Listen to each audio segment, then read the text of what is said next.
আসসালামু আলাইকুম viewers, welcome to Ivana kitchen. আজকের ভিডিওতে আমি একটা নতুন ধরনের ভাপা পিঠে বানাবো। সেই ভাপা পিঠে বানানোর জন্য এখানে আমি নারকেল কেটে নিচ্ছি।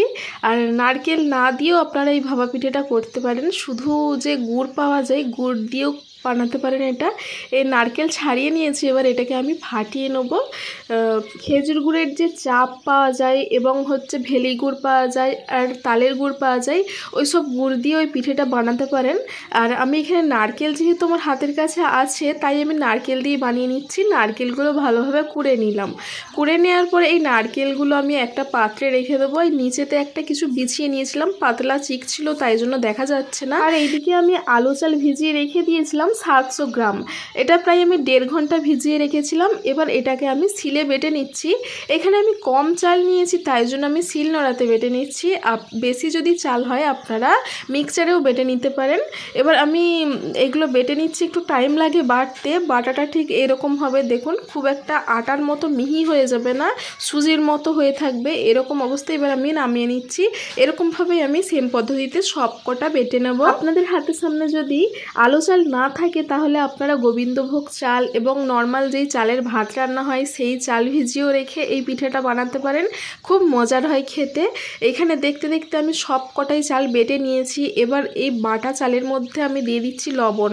লবণটা দিয়ে এটাকে ভালোভাবে মিক্স করে নিচ্ছি। এখানে কিন্তু আমি জল অ্যাড করছি না, এখানে যেহেতু আমি ভিজে চাল গুঁড়ো করেছি তাই জন্য এখানে ভিজে ভিজেই আছে, তাই জন্য আমি জল অ্যাড করছি না। আর এখানে চালগুলো থেকে জল ছাড়িয়েই আমি বেটে নিয়েছি, তাই জন্য এরকম হাতে মুঠো করলে মুঠো হয়ে যাচ্ছিল।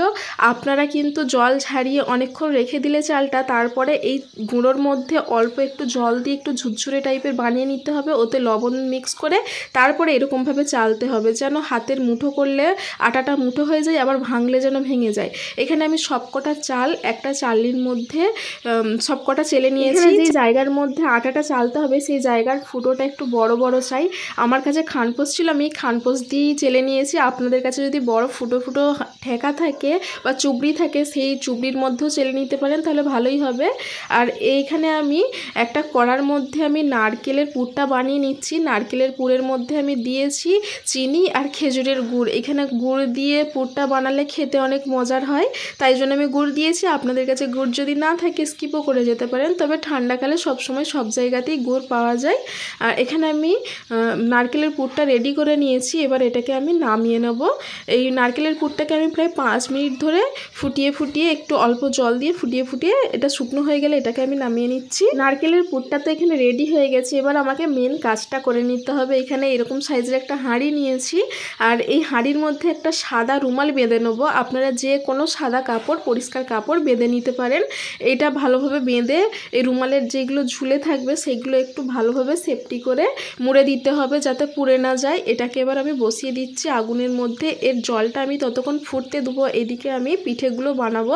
তার জন্য এরকম সাইজের একটা বাটি নিয়েছি, আপনারা স্টিলের গর্ত বাটিও নিতে পারেন।